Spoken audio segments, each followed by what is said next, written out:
Today, 4 rescues, 4 different nightmares. From flooded tunnels in Thailand to a man fighting for his life 3,400 feet underground, these are the craziest cave rescues ever attempted, and the best one illustrated, if you ask me. Okay, let's go. June 23, 2018. 12 boys from the Wild Boars soccer team and their coach parked their bikes neatly at the mouth of Tham Luang cave, ready for a quick explore before heading home. The plan, 1 hour inside. The reality, more than 2 weeks trapped 2.5 miles underground, in a place where daylight never reaches and the air tastes like damp stone. The rain came fast, turning gentle drips into roaring underground rivers. Narrow tunnels flooded in minutes, forcing them deeper until they found a patch of high ground nicknamed Pattaya Beach. A sandbank surrounded on all sides by black water. Imagine being a kid and realizing your only way out is now a flooded rock maze that even adult cave divers dread. For 9 days, the world held its breath. Inside, oxygen levels dropped to 15%, low enough to make you dizzy and foggy. Outside, hundreds of rescuers set up a tent city of pumps, cables, oxygen tanks, and food stalls. The boys didn't know it yet, but more than 100 divers from around the globe were about to risk their lives for them.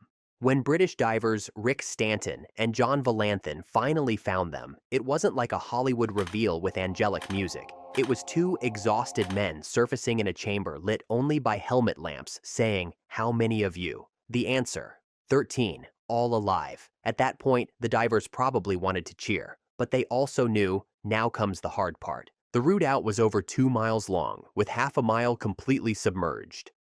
Some squeezes were just 38 centimeters high, about the size of a school lunchbox turned sideways. In the tightest spots, divers had to push their oxygen tanks ahead of them, inch by inch, while sharp rocks scraped their shoulders. Visibility was 0. The guide rope was their lifeline, and the current? Strong enough to make you think twice about what you had for breakfast. The plan sounded insane. Sedate each boy with ketamine, strap on a full face mask, and carry them like human parcels. In wide spots, the rescuer held the boy to the side. In narrow ones, they hugged him to their chest and slid through. On dry ground, teams dragged them on stretchers, ziplining them over boulders and hauling them up slippery slopes. If Amazon ever offered this kind of delivery, the return policy would be terrifying. It took 3 days to get everyone out. Thai Navy SEAL Saman Kunan lost his life placing oxygen tanks. A year later, Petty Officer Beirut Pakbara, also a Thai Navy SEAL, succumbed to a blood infection contracted during the operation. Their sacrifices are now marked with memorials at the cave entrance. High in Turkey's Taurus Mountains lies Morca Cave, a vertical labyrinth plunging over 3,400 feet into the earth. Just reaching the entrance means a bone-jarring 4-wheel drive ride over rocky tracks, followed by a steep hike into remote alpine wilderness. In September 2023, Mark Dickey, a 40-year-old American caver, was co-leading an international mapping expedition with a team of about a dozen people, including his fiancée, Jessica Van Ord. Nearly 3,300 feet underground at their base camp, Mark collapsed with severe gastrointestinal bleeding. Dizzy, in pain, and unable to move, he was in one of the most inaccessible places on Earth. But, like, for real. Jessica stayed with him, managing his care and morale, while the rest of the team called for help and prepared for extraction. Within days, their 12-person expedition grew into an international force of nearly 200 expert rescuers from multiple countries. More on that in a moment. To manage such a deep and complex evacuation, the cave was divided into sections, each assigned to a different national rescue team. The Bulgarians handled the deepest stretch where Mark lay. From there, the stretcher passed into the Croatian section, then 2 Italian sectors, followed by the Poles, the Hungarians, and finally the Turkish team near the surface. Each group rigged their own ropes, anchors, and pulley systems to tackle their segment's unique challenges before passing the stretcher onto the next nationality, like the world's slowest, most life-or-death version of an Olympic relay race. From above, Morca Cave's profile looks like a jagged lightning bolt, rescuers faced a 12-hour descent just to reach Mark. Vertical rope shafts, icy pools, tight ledges, and squeezes barely wider than the stretcher. In some spots, the rock had to be chiseled or micro-blasted away to allow passage. In stagnant air pockets, they set up a specialized ventilation system to pump in fresh oxygen. Underground, the teams established a chain of medical camps where Mark could rest and be treated before continuing the climb. In the dim headlamp light, medics monitored his vitals, administered IV fluids, and kept him insulated against the 4 degrees Celsius, 39 degrees Fahrenheit chill. After 9 days underground, Mark finally emerged into daylight, pale, weak, but alive. December 21st, 1997. 5 young men head out to the Safford Shafts, better known locally as Red Knolls, in the desert outside Safford, Arizona. The place isn't exactly Disneyland. It's a series of sinkhole-like caves in an ancient lake bed, notorious for their steep 40 to 60-foot drops and the occasional accident. But that night, they weren't there to explore. They had a plan, and it was dumb enough to make a Darwin Award judge sit up and take notes. They found a narrow crack in the ground, barely a foot wide, and poured 4 gallons of gasoline into it. Then, because patience wasn't in their vocabulary, they lit it. For a moment, nothing happened. Then the desert night split open with a deafening boom. Fire and dirt blasted into the air. The smell of burning gasoline and sulfur filled their lungs. Smoke swirled in the glow of the blast, and the tiny crack instantly transformed into a gaping, smoking wound in the earth. 4 of them were knocked backward by the shockwave. Brandon, however, was standing too close to the edge. The blast threw him off his feet, and he fell 40 feet straight down into the newly formed pit, breaking his leg on impact. He slid deeper into a narrow slot, his body twisted at a painful angle. As rocks and dirt rained down, a massive boulder dropped onto him, pinning him completely. His head was forced sideways against the wall, the weight pressing into his chest so much he could barely breathe. From above, his friends shouted his name, but thick smoke and dust choked the air, making it impossible to see him,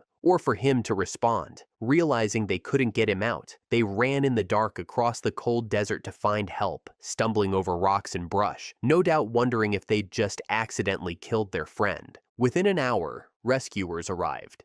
Helmet lights bobbed in the darkness as they peered into the smoking pit. The cold night air turned their breath into clouds as they set up ropes over the edge. First, they had to move the massive rock crushing him. Chipping away at it was painfully slow. Each strike risked dislodging more debris onto him. When they finally cleared enough space, 6 men hauled on ropes until the boulder shifted free. Then came the careful digging. Handful by handful, they removed dirt and rock, mindful that one wrong move could collapse the narrow shaft completely. Brandon drifted in and out of consciousness. Hours passed. Lantern light dimmed. Rescuers swapped out in shifts. Frost formed on their gear. After roughly 12 hours underground, they finally pulled him out, secured in a safety harness, his broken leg immobilized. He was rushed to the hospital.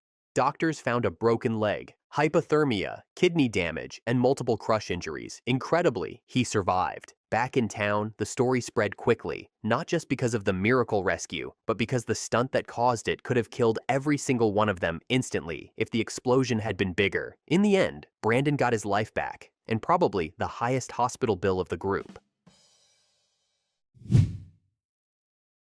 If you hate tight spaces, picture this. Lying on your stomach, chest to cold rock, less than a foot of space above. You can't move much, and ahead, the tunnel bends before plunging straight down. Welcome to Keyhole Cave. On the morning of July 18th, 1998, Craig Douglas, his sister Jessica, and friends Buster Miller and Jennifer Russell set out to reach the cave's deepest point, 113 feet below. The route there was a mix of twisting crawls and narrow squeezes, but the final stretch was infamous, a choke point known as Paul's Pipe, a 1-foot-high crawl that kinked sharply before dropping into an 8-foot shaft. They had been caving for a few hours when they reached Paul's Pipe. Craig went first, shuffling forward on his elbows through the low stone throat. The ceiling sagged in uneven ripples, forcing him to keep his chin tilted sideways just to breathe. Then, as he reached the lip of the drop, his foot snagged on a rock. When he tried to free it, his knee jammed between two edges. Pain shot up his leg, and every movement wedged him tighter. Jessica realized he was in trouble. For 15 minutes, Craig and Miller tried to work him loose, but the space allowed almost no movement. His leg began to swell from the lack of blood flow, and the awkward, face-down position made breathing harder.